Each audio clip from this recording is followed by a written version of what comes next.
이 시간 우리 하나님 주시는 말씀 같이 보겠습니다. 오늘 주시는 말씀은 요한일서 5장 16절 말씀입니다. 요한일서 5장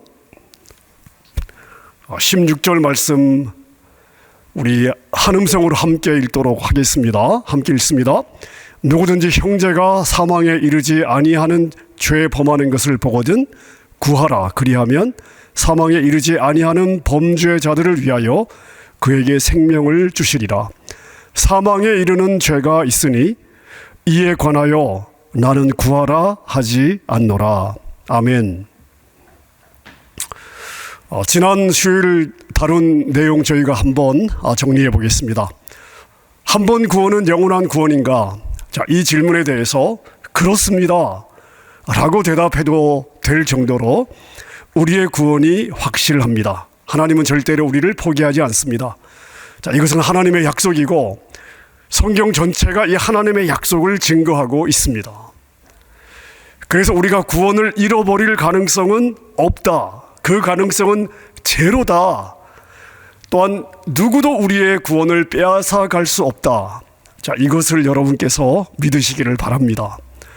그러나 내가 받은 구원을 내가 버리는 것은 가능합니다. 즉 구원을 잃어버리는 것은 불가능하지만 절대 빼앗길 수 없지만 내가 구원을 버리는 경우는 가능합니다. 그런 면에서 한 번 구원은 영원한 구원이냐? 아니다라고 이야기해야 되는 케이스가 있습니다. 이것은 전적으로 우리의 선택에 달려 있습니다. 해김 목사님께서 환상 중에 보신 그 여인, 그 여인이 예수님을 거부했을 때에 해김 목사님께서 주님께 이러한 질문을 했습니다. 주님, 저 여인이 주님을 거부하고 있는데 제가 이 여인을 위해서 기도하기를 원하십니까? 그래서 저에게 이 여인을 보여주셨습니까? 그런데 주님은 뭐라고 말씀하셨냐 하면 아니다, 기도하지 말아라. 이 여인은 완전한 자신의 자유의지로 나를 거부했기 때문에 더 이상 기도할 필요가 없다라고 대답을 하셨습니다. 해김 목사님은 예수님의 이 대답을 듣고 많이 헷갈렸다고 합니다. 잃어버린 영혼을 위해서 자기의 생명을 걸었던 예수님께서 어떻게 한 번 믿었다가 실족한 사람의 영혼을 위해서 기도도 하지 말라고 할 수 있는가? 그동안 자신이 배웠던 신학과 너무나 다른 말씀이었기 때문에 굉장히 혼동이 되고 헷갈렸다고 합니다. 그래서 해김 목사님께서 다시 질문을 하게 되는데요. 지금 예수님이 저에게 주신 이 답이 과연 성경적입니까?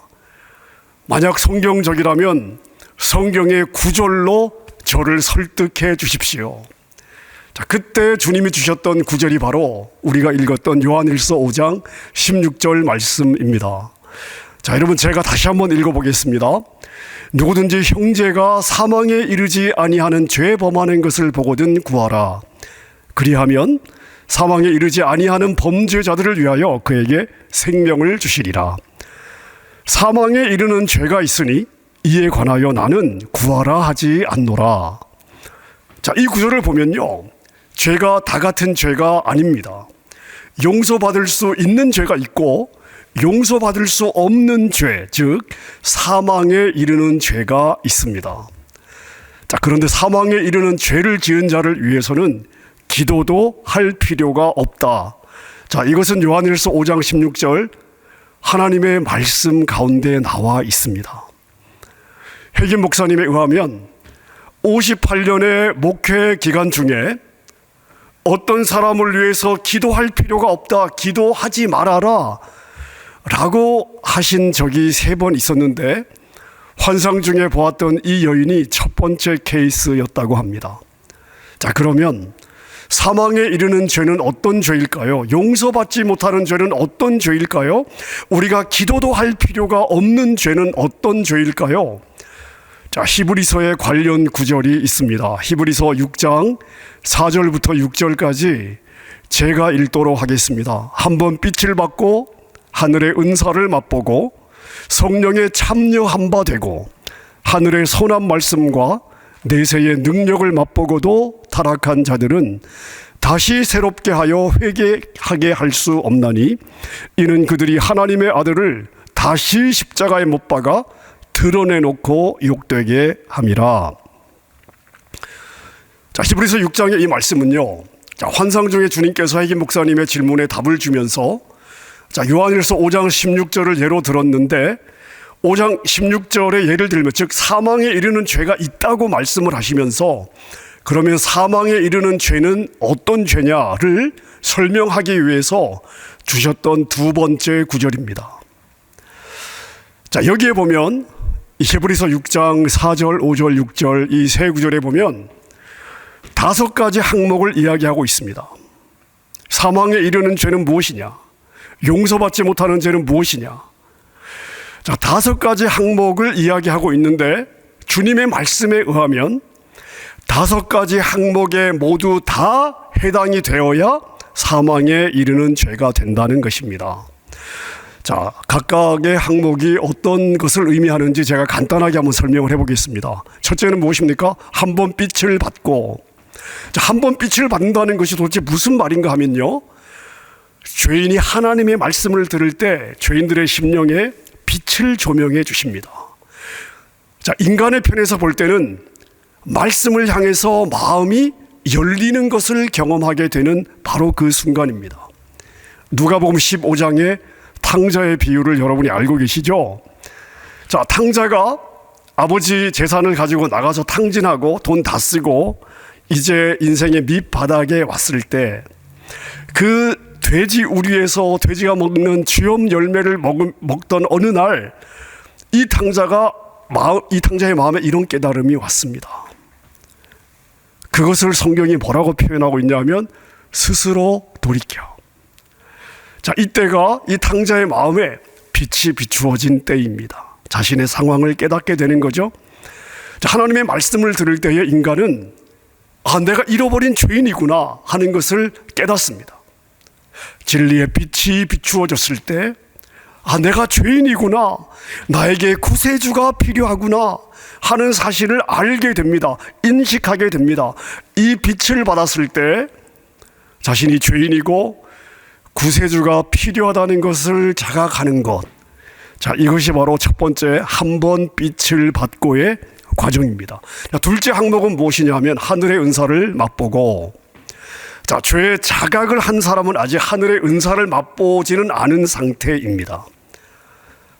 그럼 하늘의 은사는 무엇입니까? 바로 예수 그리스도. 위에서부터 주시는 은사의 핵심은 예수 그리스도. 자, 이 하늘의 은사를 맛보았다는 것은 예수님을 영접했다는 의미입니다. 자, 요한복음 3장 16절을 우리 주님이 인용을 하셨다고 하시는데요. 요한복음 3장 16절 여러분 잘 아시죠? 하나님이 세상을 이처럼 사랑하사 독생자를 주셨으니 이는 저를 믿는 자마다 멸망치 않고 영생을 얻게 하려 하심이라. 자, 그래서 하늘의 은사를 맛보았다는 것은 바로 구원을 받았습니다. 예수 그리스도를 자신의 구원자로 영접하고 구원을 받았다는 것을 의미합니다. 자, 세 번째는 무엇입니까? 성령에 참여한 바 되고, 자, 이것은 구원을 받은 것 이상의 경험을 이야기합니다.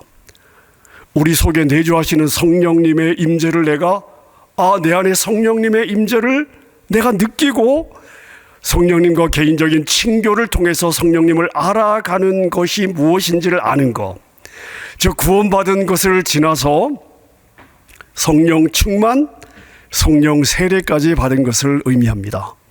네 번째는 무엇입니까? 하나님의 선한 말씀을 맛보고, 자, 주님은 이 구절을 해김 목사님에게 설명하면서 아직 어린 그리스도인들은 말씀의 맛을 모르기 때문에 이 죄에 해당되지 않는다라고 말씀을 하셨답니다.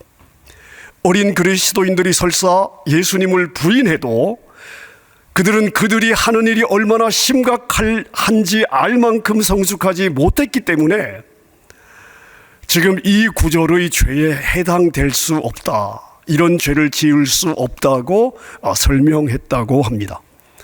자, 예수님을 영접해서 구원을 받고 말씀의 맛을 알고 그 말씀을 통해서 영적인 성장을 어느 정도 한 사람, 즉 다르게 표현한다면 예수 그리스도를 부인하는 것이 얼마나 심각한 죄인지 이해하는 사람만이 이런 죄를 범할 자격이 조건이 된다고 말할 수가 있습니다.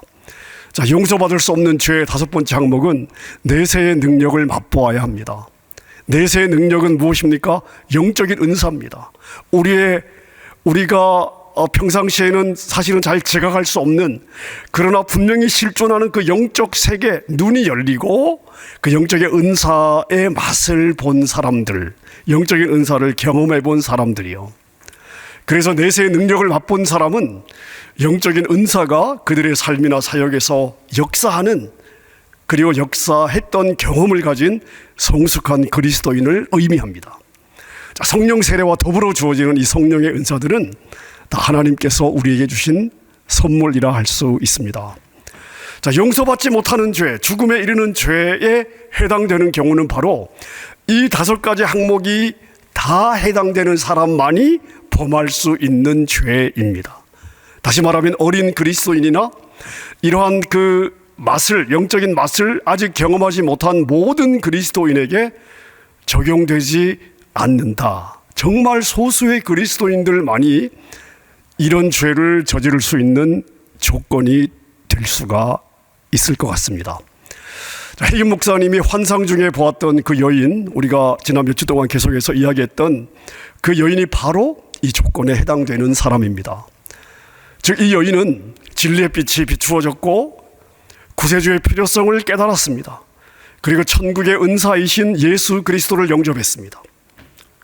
예수 그리스도는 이 여인에게 있어서 아주 오랫동안 주인이었고 구세주였습니다. 이 여인은 성령의 충만함을 받았고 남편과 함께 오랫동안 사역을 해왔습니다. 이 여인은 하나님의 말씀을 알았습니다. 더 이상 젖만 먹는 갓난아이가 아니었습니다. 성숙한 그리스도인이었습니다. 이 여인의 삶에서는 영적인 은사가 역사하고 있었습니다. 그러므로 이 여인은 용서받지 못할 죄를 범할 수 있는 모든 성경적 조건을 다 갖추고 있었던 것입니다. 자, 예수님께서 해김 목사님에게 주신 설명의 일부입니다. 이 여인이 그냥 유혹을 받고 마귀로부터 정복을 당했다면 얼마든지 용서를 했을 것이다. 이 여인이 다른 남자와 살기 위해서 남편을 버렸기 때문에 용서받지 못할 죄를 범한 것은 아니다. 그 여인이 100명의 남자와 살았다 하더라도 예수님께 돌이켜 회개만 했더라면 용서해 주었을 것이다. 그러나 이 여인은 유혹에 넘어간 것이 아니라 자신의 의지로 신중하게 결정해서 자신은 더 이상 예수님을 원하지 않는다고 결정한 것이다. 이것이 바로 죽음에 이르는 죄, 용서받을 수 없는 죄이다. 자, 이상의 내용을 보면 갓 믿은 그리스도인이나 믿음이 연약한 그리스도인들은 죽음에 이르는 죄를 범할 수 있는 조건에 해당되지가 않습니다. 성숙한 그리스도인이 주님께 어떤 태도를 가지고 있느냐, 결국 이것이 그가 죽음에 이르는 죄를 범한 것인지 아닌지를 결정하는 요소가 될 수가 있습니다.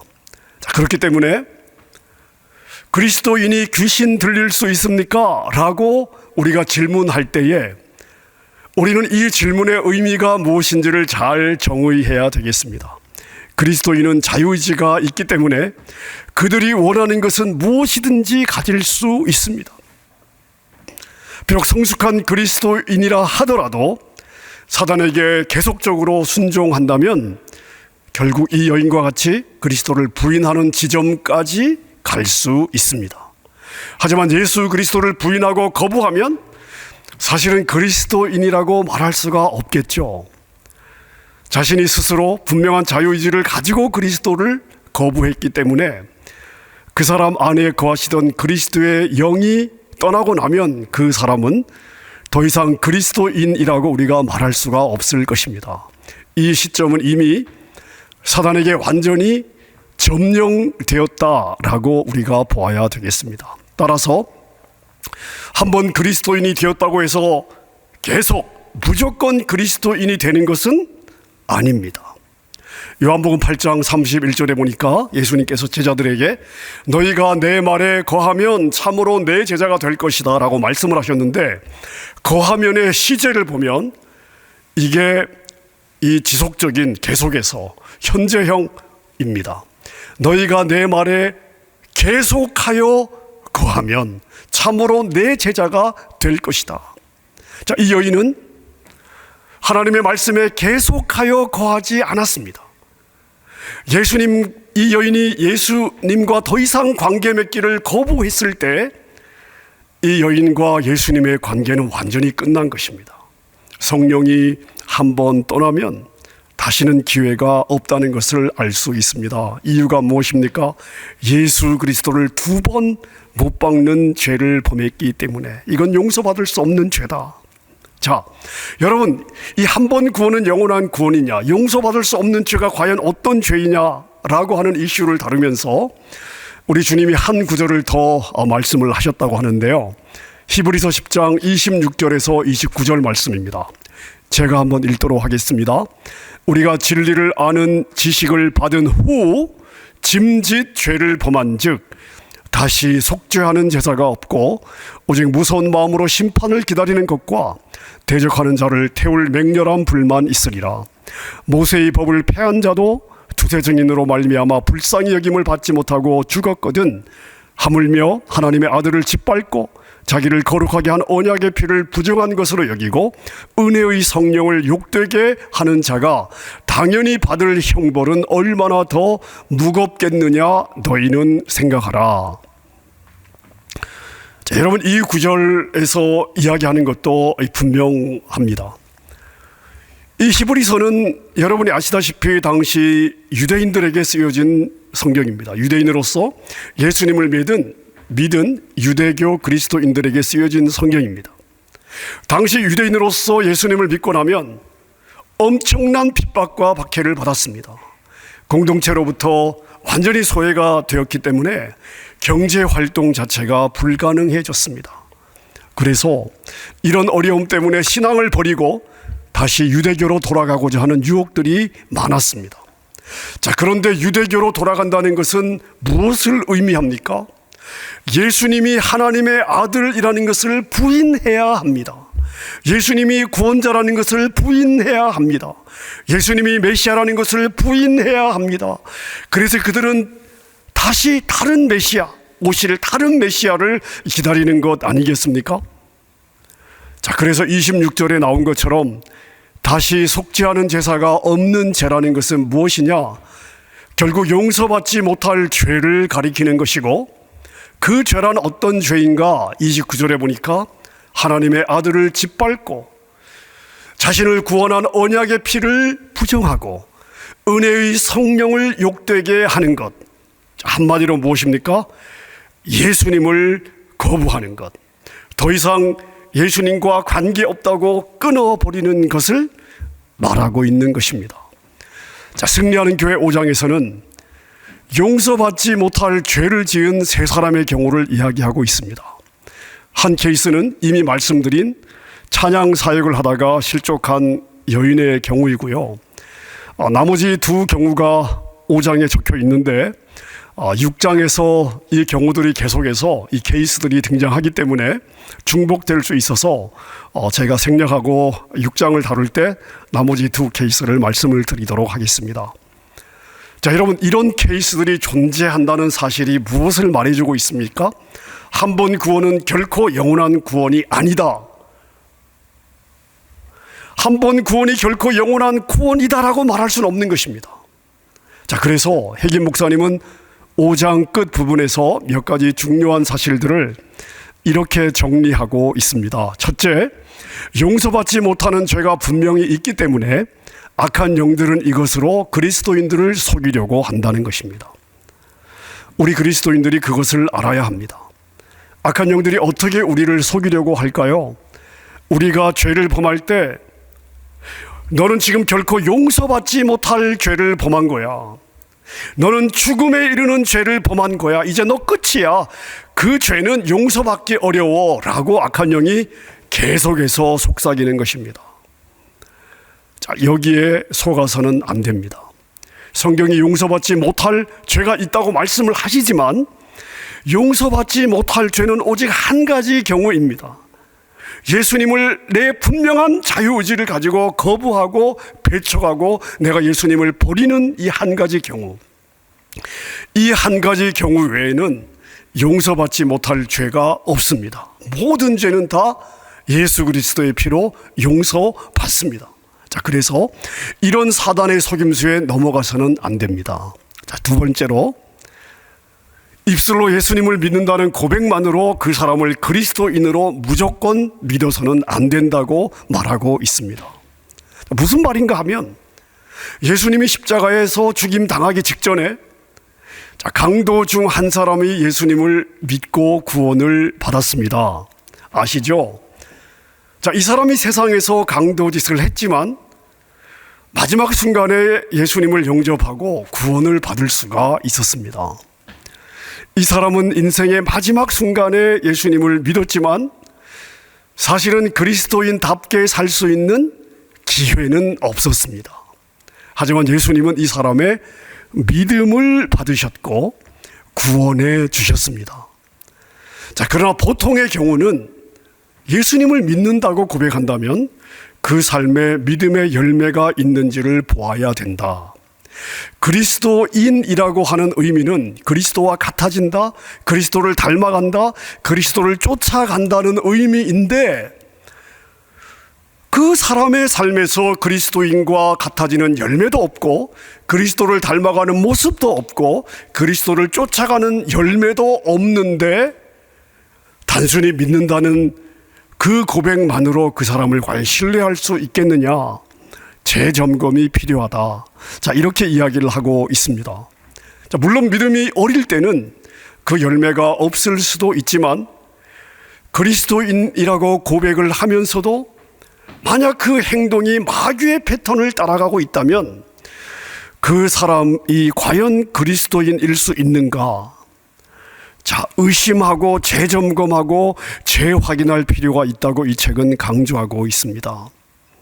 자, 세 번째는 하나님은 용서받지 못하는 죄에 빠진 성도라도 돌이킬 수 있는 기회를 여러 번 주신다는 사실입니다. 첫 번째 케이스, 그 찬양하던 여인의 경우는 교단 목사님이 그녀를 찾아갔을 때가 마지막 기회였습니다. 하지만 그 여인은 그 기회를 걷어찼습니다. 자, 이 책에 나오는 두 번째, 세 번째 케이스에서도 하나님은 돌이킬 수 있는 기회를 주십니다. 하지만 그들은 다 그 기회를 거부했습니다. 하나님이 주시는 기회를 다 거부하고 난 다음에는 하나님이 다시 기회를 주지 않으십니다. 자, 그런데 여러분, 우리가 무엇을 기억해야 되냐 하면, 자, 우리가 성도로 살다가 한순간에 용서받지 못할 죄를 범하는 것이 아닙니다. 자, 찬양 사역하던 여인에 대한 환상을 보여주면서 주님께서 뭐라고 이야기를 하셨는지 기억해 보십시오.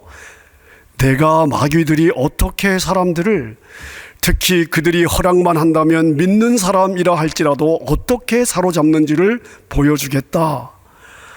자, 이 말씀을 하시고 환상을 보여주셨습니다. 자, 근데 여러분, 이 여인의 경우를 한번 보십시오. 처음부터 예수님을 버린 것이 아닙니다. 처음에는 세상을 사랑하게 합니다. 세상의 것도 더 귀하게끔, 세상을 버리지 않도록 세상의 것도 귀하게끔 생각하게 합니다. 처음에는 그 정도의 생각으로 시작합니다. 자, 근데 그런 생각을 넣어줄 때 그 생각을 내 생각으로 받으면, 자, 이때는요, 주님도 사랑하고 사랑하는 것처럼 느끼고 세상도 사랑하는 것처럼 느끼도록 만들어 가요. 자, 그런데 이때 이 생각을 차단하지 않고 그 생각을 따라가면 결국은 우리의 생각이 이 악한 영들에게 사로잡히게 되는데 끝은 어떻게 됩니까? 결국 예수님을 부인하고 세상만을 선택하는 자리까지 가게 되는 것입니다. 그래서 이 생각의 처음에 내 생각을 분별하는 것이 얼마나 중요한지를 볼 수 있습니다. 말씀을 정리하겠습니다.